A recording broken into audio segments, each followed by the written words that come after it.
It started out like a normal day. My wife Tracy had been to the dentist that morning, and she was just kind of relaxing in the living room, and I could see through it from my office door. Didn't know, I thought maybe she was having a reaction to something that happened at something the dentist did, or I don't know. I didn't know what. And she said Dustin's just been shot, and I told my boss, my son's just been shot. I have to go.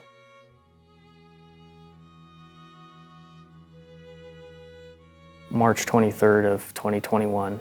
I don't remember anything from that day. The last thing I remember is going to bed the night before. The next thing I remember was waking up in the hospital, and it was about 10 days later. Explained to me that I was shot at work. I went to a subject check call, which is a normal call that we go to. A business called and didn't want a certain person on their property for whatever reasons they had. About 30 to 45 seconds after making contact, I was shot. Dustin was out unconscious laying in the parking lot. Good Samaritan saw him laying there and ran up to him, was trying to wake him up, and actually got on his radio and called in officer down. The initial call we got was of an officer down. Somebody broadcasted over the radio, but we knew it wasn't the voice of any of our partners. When we got over there, I didn't even recognize Dustin at first. I'd worked with him for about 3 years. I'm really good friends with Deputy Whitson. Sorry.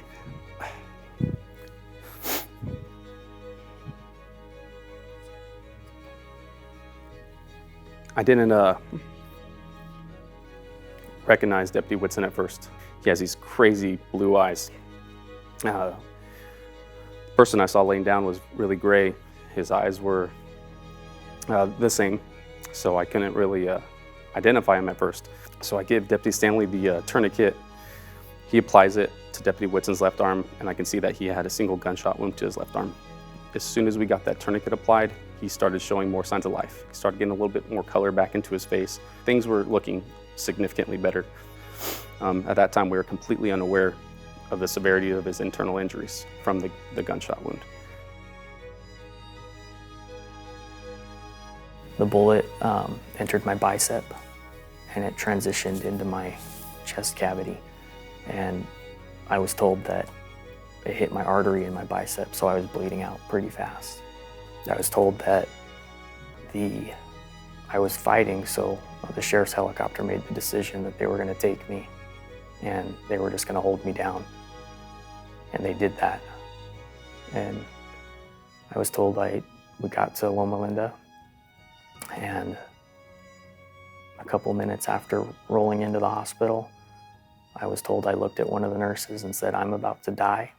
I want to see my mom. Let her in the room now." They said a couple seconds later, my heart stopped.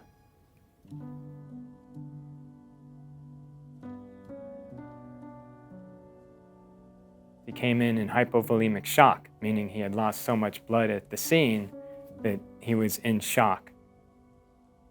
He arrived in the trauma bay. He was agitated and confused. His blood pressure was extremely low and his heart rate was extremely high. We opened his chest up, we cross-clamped his aorta, we restarted his heart, and all of that requires a massive amount of blood transfusion, because in order to get the heart pumping again, it requires that you've replaced the total blood volume that has been lost. In his case, probably 3 to 4 liters of blood that was in his chest. We were also able to take out a section of his lung, which allowed us to get down to the bleeding pulmonary artery and put sutures on that artery in order to get bleeding control. We took him to the ICU at that point with a plan to return to the operating room if we could get him to stabilize out and if we could stop the medical bleeding, which is just bleeding that starts because you cannot form clot. And we weren't sure if he was going to survive, and that the next 24 hours was going to tell us whether or not he could respond to blood transfusions. And if he could respond to that, we could take him back to the OR and we could fix the injuries that were there.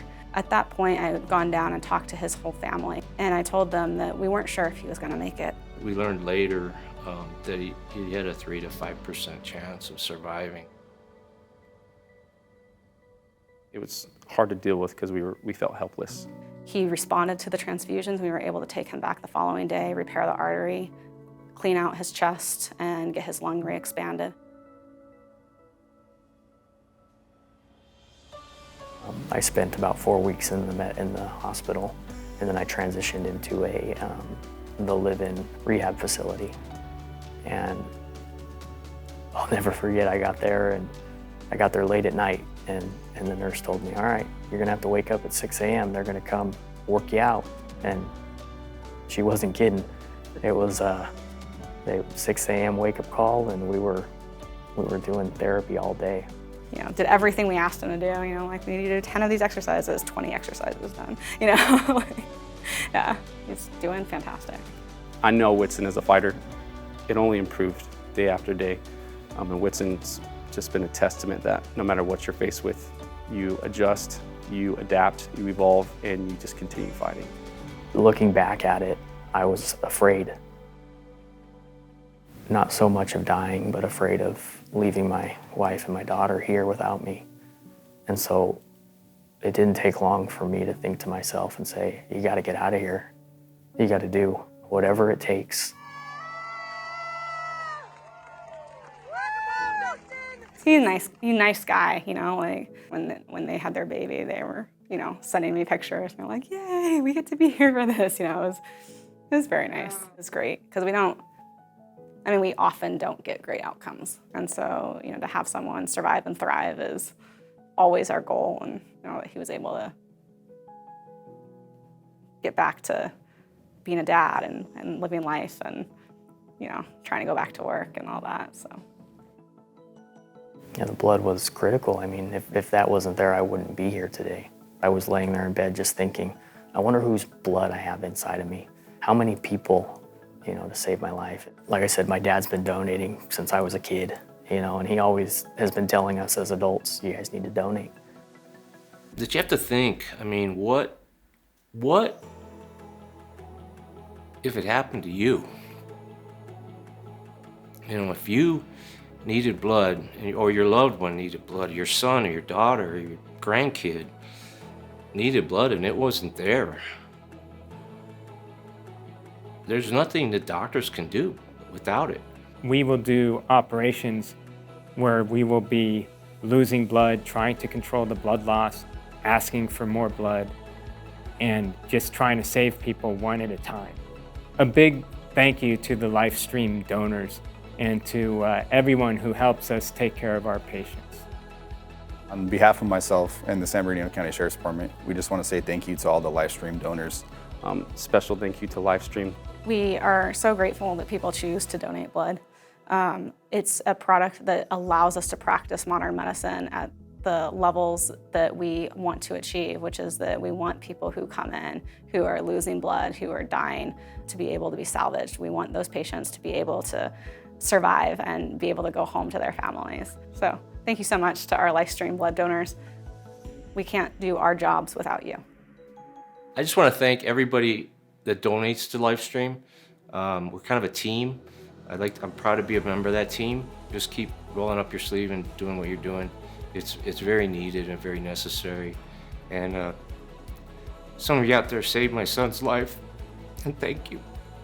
Without the LifeStream donations, there wouldn't have been a recovery.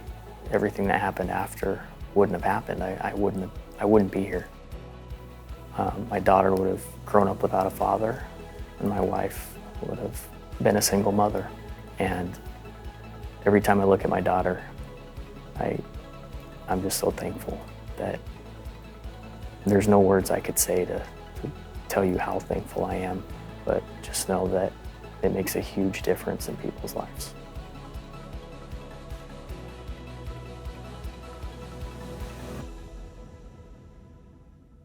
Deputy Whitson received 30 units of blood products between March 23, 2021 and March 27, 2021 that consisted of packed red blood cells, thawed plasma, apheresis platelets, and pooled cryoprecipitate.